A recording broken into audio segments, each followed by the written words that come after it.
Muy buenas gente, ¿qué tal estáis por aquí? Bienvenidos a este webinar de entrenamiento específico para Straddle Plunge utilizando en este caso EasyPull, aunque bueno, todo lo que se aprenda aquí realmente también se puede utilizar y aplicar con bandas elásticas.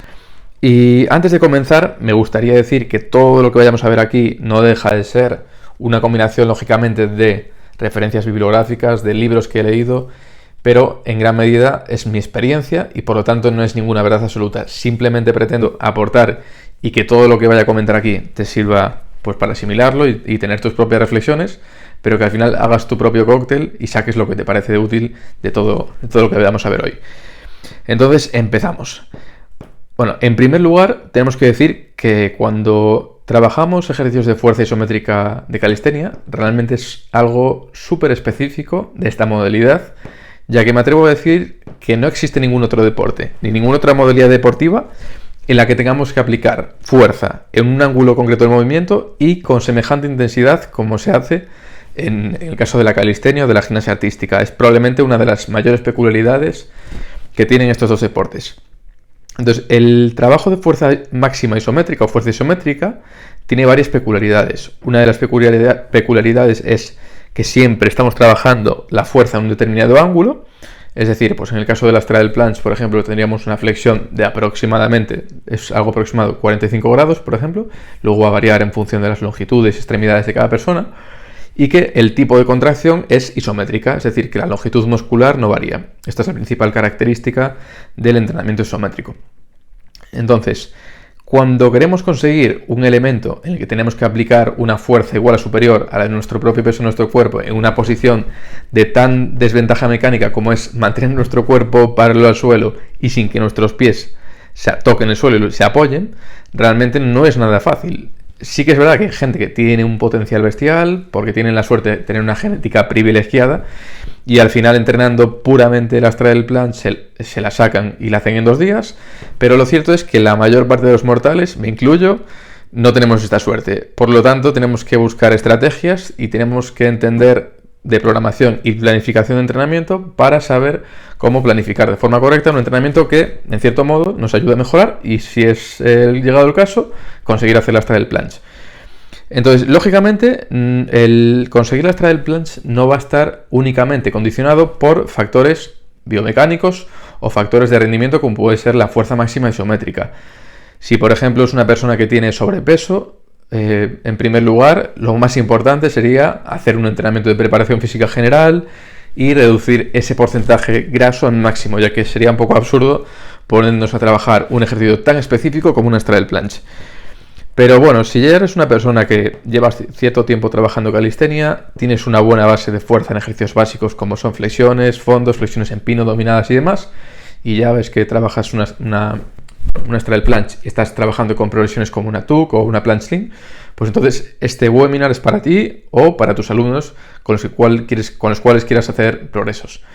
Entonces, lo primero que vamos a ver es cuando trabajamos una Straddle Plunge, o mejor dicho, cuando trabajamos para conseguir una Straddle Plunge, nivel de rendimiento, ¿dónde estoy? Es decir, ¿qué tengo que trabajar? Entonces, lo que tenemos que hacer es trabajar en aquel punto en el que me supone un ejercicio o un estímulo de entrenamiento bastante elevado, muy intenso, pero que al mismo tiempo puedo hacerlo de forma correcta. Es decir, puedo mantener una serie de parámetros posturales considerados como óptimos y como adecuados. Entonces, lo que vamos a ver a continuación en las siguientes diapositivas es una propuesta de progresión. Lógicamente no es la que utilizo siempre y lógicamente no es la única, pero es para que entiendas más o menos cómo iríamos progresando en la complejidad de este patrón de movimiento de cara a conseguir una Straddle Plunge. Entonces, la primera progresión seguramente te suena, es una plancha de apoyo con los pies apoyados. Y en esta plancha vamos a ver una serie de requisitos posturales. Entonces, a nivel de complejo escapulohumeral tendríamos la protracción, esa abducción o separación de escápulas, que se consigue empujando activamente el suelo y separándonos de él. A nivel pélvico y a nivel de activación central tendríamos esa retroversión pélvica provocada principalmente por el glúteo y por las fibras inferiores del recto del abdomen y transverso profundo. Y en tercer lugar tendríamos esas rodillas que están extendidas, manteniendo todo el cuerpo en tensión, y el apoyo de los empeines, que esto va a permitir una mayor activación de la zona central. Si no has probado esto, te recomiendo que lo hagas porque cambia bastante apoyar los dedos de los pies, apoyarlos en peines, como puedes ver en la foto. Y antes de pasar a la siguiente progresión que vamos a ver a continuación, sería adecuado aguantar esta posición de forma óptima, ojo, no de cualquier forma, durante 30 segundos, ya que va a ser un buen indicador, en definitiva, de que tenemos un buen nivel de fuerza para pasar al siguiente nivel. Siguiente progresión, seguramente muchos de aquí la conozcáis, planche sling, es que sería un poco como la progresión anterior, pero buscamos esa inclinación hacia adelante, esa desventaja mecánica, y si os fijáis, esa imitación en el ángulo de flexión de hombro, que ya se va pareciendo más a esa straddle planche. La diferencia aquí es que tenemos los pies apoyados en el suelo, por lo tanto las demandas de estabilidad a nivel central van a cambiar, ya que se produce quizás una mayor activación en toda la musculatura de la zona proximal de core. Y al igual que en la progresión anterior, tenemos que mantener esa protracción escapular y ese glúteo y abdomen bien contraídos. En este caso, con llegar a aguantar esta posición de forma óptima durante 15 segundos sería suficiente, pero como en la anterior, requisitos posturales y, si es posible e importante, la cadera verticalmente sobre las manos, ¿vale? Siguiente progresión sería tuck planche. En este caso tiene ya una peculiaridad y es no tenemos los pies apoyados en el suelo, y aquí las exigencias a nivel de estabilidad de la articulación escapulohumeral ya van a ser diferentes y mucho más exigentes, y por lo tanto nos van a preparar bastante de cara a entrenar y progresar hacia la straddle planche. Entonces, principales requisitos posturales sería al igual esa protección escapular y ese empuje activo del suelo, pero como nuestros pies ya no están apoyados, ya no vamos a poder hacer esa retroversión pélvica, esa activación que podíamos hacer antes, pero sí que podemos hacer una contracción abdominal, principalmente con el recto del abdomen y transverso profundo, y que nos permita mantener esa cadera bien arriba, nivelada con los hombros. Como este ejercicio es más complicado, más intenso, no sería recomendable, o más que no sería recomendable, no sería necesario aguantar más de 12 segundos, siempre y cuando estos segundos sean con una postura correcta y nos estemos dejando ciertos segundos en recámara, que podría decirse como SIR, ¿no? Segundos en recámara. Siguiente progresión, es decir, si hemos llegado hasta aquí, consigues hacer una plancha con pies apoyados, consigues hacer un planche sling con una adecuada higiene postural y consigues hacer tuck planche y aguantas los segundos que hemos más o menos establecido, ya es una buena base para poder avanzar a la straddle planche. Y la principal diferencia de la straddle planche con respecto a la tuck planche es el ángulo del hombro, es decir, aquí en nuestro cuerpo va a tener que estar más inclinado hacia adelante, hay más desventaja mecánica, es decir, hay un mayor peso que se está pesando sobre el punto de apoyo que está en el hombro, y además va a implicar mucho más la musculatura extensora y abductora de la cadera, tanto a nivel de amplitud de movimiento, ya que necesito un cierto nivel de flexibilidad para poder mantener las piernas abiertas, como a nivel de fuerza, ya que para mantener las piernas abiertas y extendidas de forma activa, es decir, sin ningún tipo de ayuda externa, sin ayuda del suelo, voy a tener que tener bastante fuerte y desarrollado el glúteo, tanto el glúteo mayor como el glúteo medio. O sea que es importante hacer ejercicios que de forma complementaria nos permitan ganar flexibilidad y fuerza para mejorar esa abducción y extensión de cadera.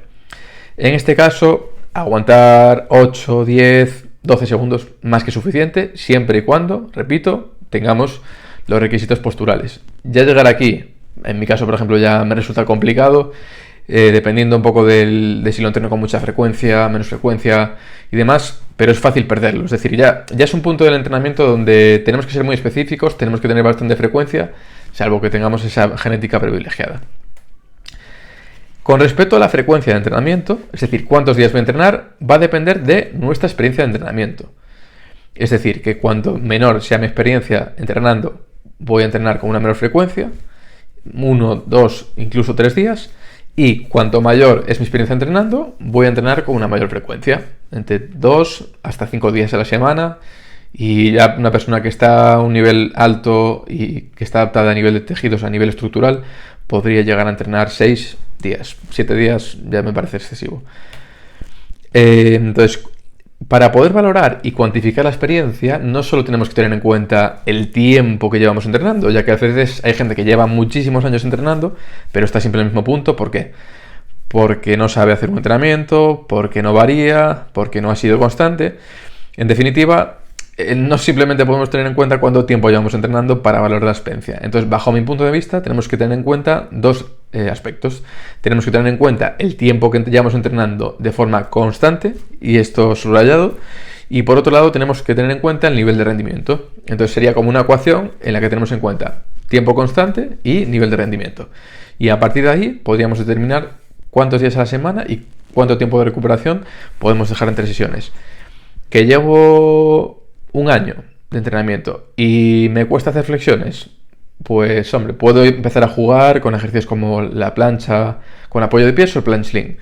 Que llevo 3 años entrenando, ya tengo un nivel de fuerza en los básicos muy bueno, trabajo de forma equilibrada, incluso me lastro en los ejercicios básicos, pues puedo ya meter un trabajo mucho más específico de 4 o 5 días a la semana, dejando una recuperación de 48 horas, por ejemplo, entre sesiones. Lo siguiente sería aprender a pautar la carga de entrenamiento. La carga de entrenamiento hace referencia a esos parámetros que de algún modo nos permiten medir aquello que estamos haciendo. Es decir, vamos a medir la cantidad, vamos a medir cuántas series, vamos a medir cuántos segundos por serie, vamos a medir ese tiempo de recuperación, vamos a medir esa intensidad, es decir, a qué intensidad de trabajo voy a trabajar, cuánto peso, en este caso con Easy Pull, de ayuda voy a utilizar. Y esto va a determinar en conjunto la carga de entrenamiento, que de alguna forma va a determinar el estímulo de entrenamiento, que nos haga mejorar en caso de que ese estímulo sea adecuado, que nos haga quedarnos como estamos en caso de que ese estímulo sea ni fu ni fa, o que nos haga empeorar si es que no entrenamos y el estímulo está por debajo de nuestro umbral. Por lo tanto, aprender a manejar y manipular de forma correcta estos parámetros de la carga va a ser fundamental de cara a conseguir adaptaciones que nos hagan en algún momento llegar a conseguir un straddle o llegar a mejorar nuestra fuerza de forma significativa. Como forma general, como podéis ver en la imagen, podemos hacer entre 4 y 5 series efectivas. Esto sería, ojo, sin contar el calentamiento, no teniendo en cuenta esas series de aproximación que vamos a ver después. Otro aspecto fundamental sería marcar la densidad. Esto os voy a comentar. En lo que pude leer a lo largo de los años que estuve estudiando ciencias del deporte, investigando un poco sobre entrenamiento de fuerza isométrica en gimnasia artística, que es donde se basan principalmente los estudios y la literatura científica que hay, lo que nos dicen las referencias es que para poder realizar una contracción muscular voluntaria máxima y después repetir otra contracción de la misma magnitud, tenemos que dejar una recuperación de 90 segundos, es decir, minuto y medio. Si bien es cierto que cuando trabajamos fuerza máxima dinámica, el tiempo de recuperación en caso de trabajar fuerza con cargas altas o fuerza máxima es de 3 a 5 minutos, que es bastante, en el caso de la fuerza isométrica es una peculiaridad y con 90 segundos es más que suficiente. Yo personalmente esto a nivel empírico creo que es cierto, ya que a mí me ha funcionado y noto que me permite volver a repetir otra serie a la misma intensidad. Es básicamente ensayo-error, aparte de todo lo que he leído, vaya. Principio de progresión. ¿Cómo saber cuándo pasar al siguiente nivel? Entonces, una forma de saber cuándo pasar al siguiente nivel es establecer un prerequisito. Es decir, un criterio que determine si estamos preparados para avanzar a la siguiente progresión. ¿Qué quiero decir con esto? Que básicamente es importante establecer de alguna forma algoritmos o establecer ciertos parámetros que nos permitan saber cuándo podemos avanzar. Porque si no, al final vamos a caer en el error de o no avanzar nunca porque somos demasiado precavidos, o avanzar demasiado pronto, que al final puede hacer o bien que nos lesionemos o bien que no avancemos porque nuestro cuerpo y nuestras estructuras no están preparados. Para establecer estos prerequisitos vamos a tener en cuenta dos tipos de criterios. En primer lugar, criterios cuantitativos, hacen referencia a parámetros relacionados con ese control de la carga que hablábamos antes, volumen, intensidad, densidad y demás. Y parámetros cualitativos, muy importantes y muy olvidados, que es la calidad técnica, el control postural y todos esos requisitos que hemos visto en las diferentes progresiones que puse en las anteriores imágenes, ¿no? Y después, en la siguiente apartado, vamos a ver cuál es el control de la fatiga, o mejor dicho, cómo puedo saber cuándo parar el entrenamiento. Entonces, para saber cuándo parar el entrenamiento, muchas veces hacemos series a ojo, ¿no? En plan, pues voy a hacer hoy 5 series, voy a hacer hoy 8 series. Y a lo mejor ese día estamos haciendo más series de lo necesario, o a lo mejor ese día nos estamos quedando por debajo del estímulo que necesitamos para provocar una adaptación. Entonces, una propuesta que os voy a hacer, y esto es básicamente una propuesta, aunque está un poco extrapolado del entrenamiento de fuerza basado en la velocidad sería tener en cuenta dos parámetros. En primer lugar, ver cómo se manipula la percepción del esfuerzo del 0 al 10, del 0 poco esfuerzo, 10 muchísimo esfuerzo, a lo largo de las series. Eso en primer lugar. Y en segundo lugar, tener en cuenta un requisito de control postural, es decir, ver cómo la técnica se va manipulando y se va deteriorando a lo largo de las series. Si tenemos en cuenta estos dos parámetros, por un lado, un parámetro también cuantitativo de control del esfuerzo mediante una escala de esfuerzo percibido, y por otro lado, un parámetro más cualitativo basado en el control de la técnica y la modificación de la postura a lo largo de las series. Al final, si tenemos en cuenta estos dos aspectos, vamos a ver de algún modo cómo está afectando la carga a nuestro organismo, basado en la percepción del esfuerzo, y cómo está afectando ese aumento de la intensidad a el control de la postura, que también es importante, porque al final lo que nos interesa siempre es acumular trabajo de sesión, pero con una buena técnica, no acumular trabajo basura. ¿Vale? Esto también es muy importante. Entonces, aquí en la siguiente diapositiva vamos a poder ver un ejemplo de sesión, un ejemplo de cómo se diseña pues, un ejercicio isométrico, como podría ser una straddle planche, una tuck planche o un planche sling, en función del nivel en el que te encuentres, o si estás pensando en algún alumno, pues el nivel en el que se encuentre esa persona. Y entonces, lo primero que vamos a hacer, lógicamente, después de haber hecho un calentamiento general y probablemente de otros ejercicios, es hacer series de aproximación. ¿Y cuál es la principal característica que diferencia las series de aproximación frente a las series efectivas? Las series de aproximación al final tienen que ser aproximación, no nos tienen que fatigar. No es necesario hacer series al fallo con un esfuerzo percibido por encima del 7 o del 8, no. Lo importante es que estas series nos activen y nos permitan asimular la postura y activar la musculatura. Es más que suficiente, no buscamos nada más. Es más, si lo hacemos por encima de este punto, vamos a actuar en detrimento de las series efectivas y eso no nos interesa. Entonces, series de aproximación, entre 1 y 2 series sería más que suficiente. Lo que vamos a hacer aquí es trabajar con un tiempo de contracción un poquito por encima de lo que vamos a mantener en las series de efectivas. El peso de la ayuda tiene que ser alto, pero siempre alto, pero tampoco más de lo necesario, pero que nos permita aguantar. Si por ejemplo yo introduzco 20 kilos y aguanto 8, yo tengo que sentir que con ese peso podría hacer 10 o incluso 12 segundos. Por lo tanto, la percepción que yo voy a tener del esfuerzo en esa serie va a ser de un 5 o un 6, no más. Y por lo tanto me estoy asegurando que me estoy activando, pero no me estoy fatigando demasiado para luego hacer las series efectivas. Entonces, lo que haríamos sería hacer una siguiente serie de aproximación bajando un poquito el peso, pudiendo llegar a un 6 de esfuerzo percibido, y luego ya sí que haríamos las series efectivas. En estas series efectivas haríamos entre 3 y 4 de forma aproximada. El tiempo de trabajo sería un poquito por debajo, idealmente 6 segundos puede estar bien, podríamos trabajar incluso a 4 o 3, bueno, aquí esto da para hacer otro webinar. El peso de la ayuda lo iríamos bajando paulatinamente también en cada serie, y aquí el tiempo de recuperación ya sí que nos iríamos al minuto y medio, porque lo que nos interesa es, como la serie es más intensa y realmente ya estamos trabajando en nuestro punto clave, por así decirlo, tenemos que ser capaces de provocar contracciones musculares voluntarias máximas de la misma magnitud y la misma intensidad. Por lo tanto, minuto y medio mínimo.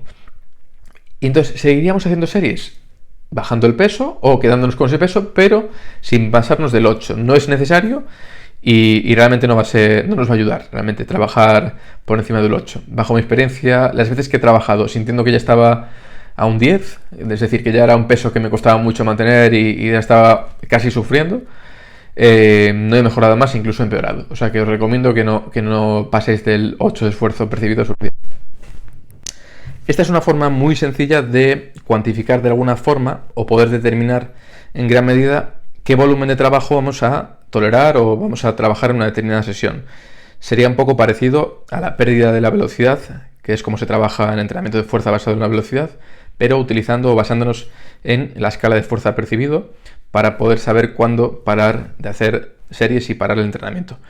Entonces, si en la primera serie de aproximación notábamos que era un 5 de esfuerzo sobre 10, hemos ido haciendo series, hemos ido bajando el peso de la ayuda y en la cuarta, quinta, sexta serie incluso ya noto que con respecto a la primera es un 8 y la primera era un 5, pues puedo hacer una serie más y si noto que en esa serie ya es un 9, ya paro, ya dejo de hacer el entrenamiento.